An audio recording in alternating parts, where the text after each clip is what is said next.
உங்கள் தந்திவன் தொலைக்காட்சியில் சின்ன திரையின் சிங்க பெண்கள் மாலை 7 முதல் 8 மணி வரை காணத் தவறாதீர்கள். இளநீரில் விளக்கு எரிந்து பார்த்திருக்கிறீர்களா? நூற்றாண்டு காலமாக சிவன் கோவிலில் தொடரும் இந்த அற்புத நிகழ்வு எங்கு நடக்கிறது பார்க்கலாம் இந்த செய்தி தொகுப்பில்.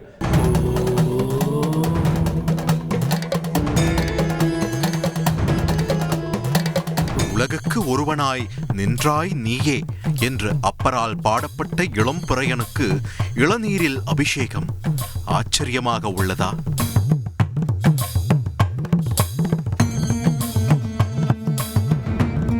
கிருஷ்ணகிரி மாவட்டம் ஓசூர் அருகே அடர்வனங்கள் நிறைந்த இந்த அழகான நூருந்துசாமி மலை கிராமத்தில் முனிவர்கள் ஈசனை வேண்டி வழிபட்ட கதைகள் உண்டு.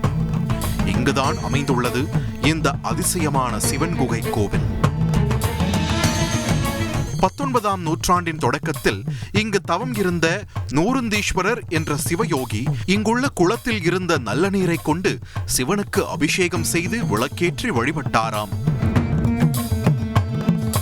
அவருக்கு பின் குளம் பராமரிப்பில்லாமல் போகவே சுத்தமான நீரை கொண்டு விளக்கேற்ற வேண்டும் என்பதன் அடிப்படையில் தூய்மையான இளநீர் கொண்டு விளக்கேற்றி வழிபாடு நடத்தப்படுவதாக கூறுகின்றனர் கிராம மக்கள். இளநீரில் எப்படி விளக்கு எரிகிறது என்பது ஆச்சரியத்தை தரும் நிலையில் இன்றளவும் பக்தர்கள் வாங்கி செல்லும் இளநீரை வெட்டி அதில் இருக்கும் தண்ணீரை ஊற்றி திரி போட்டு விளக்கேற்றி வழிபாடு நடத்தப்படுகிறது. இங்குள்ள மடத்தில் பக்தர்களுக்கு தினந்தோறும் வயிறார அன்னதானமும் வழங்கப்படுகிறது. இந்த மலை கிராமத்தில் 27க்கும் அதிகமான குகை கோவில்கள் உள்ளன.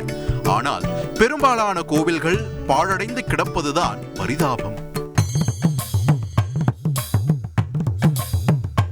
நூருந்தீஸ்வரர் தவம் புரிந்த போது ஒரே ஒரு களி உருண்டையை 100 பேருக்கு உணவாக கொடுத்து தானும் உண்டதாக நம்பப்படும் இடத்தில் தேங்கி நிற்கும் மழை நீரை தினந்தோறும் காட்டு யானைகள் குடித்துச் செல்கின்றனவாம். தவம் செய்வதற்கு ஏற்ற இடம் என்பதால் சிவனடியார்களுக்கு பிடித்த மலை இது. தவசிகளுக்கு மிகவும் பிடித்தமான இடமாக, அவர்களுடைய தவத்திற்கு மிகவும் ஏற்ற இடமாக இந்த கால சூழ்நிலையும் இந்த இடமும் இந்த மடமும் அமைந்திருப்பதனால் நாளொரு மேனியும் பொழுதொரு வண்ணமும் சிவயோகிகள் வந்த வண்ணம் இருக்கிறார்கள். தொடர்ந்து இங்கு இறைப்பணியானது நடைபெற்று கொண்டிருக்கிறது. தமிழகம் மட்டுமில்லாது தென்னிந்தியாவின் பல்வேறு பகுதிகளிலிருந்து கர்நாடகம், கேரளம், ஆந்திரா, தெலங்கானா போன்ற பகுதிகளிலிருந்தும் தொடர்ந்து பக்தர்கள் நாளுக்கு நாள் இங்கே வந்து கொண்டிருக்கிறார்கள். இதேபோல் சில பல வசதிகளும் இங்கு தேவைப்படுகின்றன. முறையான சாலை வசதியையும் ஏற்படுத்தி கொடுக்க அதிகாரிகள் முன்வர வேண்டும். அதேபோல் இங்கு இருக்கக்கூடிய வனச்சூழல் எதையும் மாற்றாமல் பக்தர்கள் இங்கே வந்து அசுத்தம் செய்வதை தவிர்த்து இறையருளை பரிபூர்ணமாக பெற்று இந்த அதிசயங்களையும் இங்கு இருக்கக்கூடிய இந்த வன சுற்றுச்சூழலையும் அமைதியான சூழலையும் கண்டு கழித்து இறையருள் பெறுமாறு வேண்டிக்கொள்கிறேன். தந்தி தொலைக்காட்சி செய்திகளுக்காக செய்தியாளர் ஜேசுராஜ்.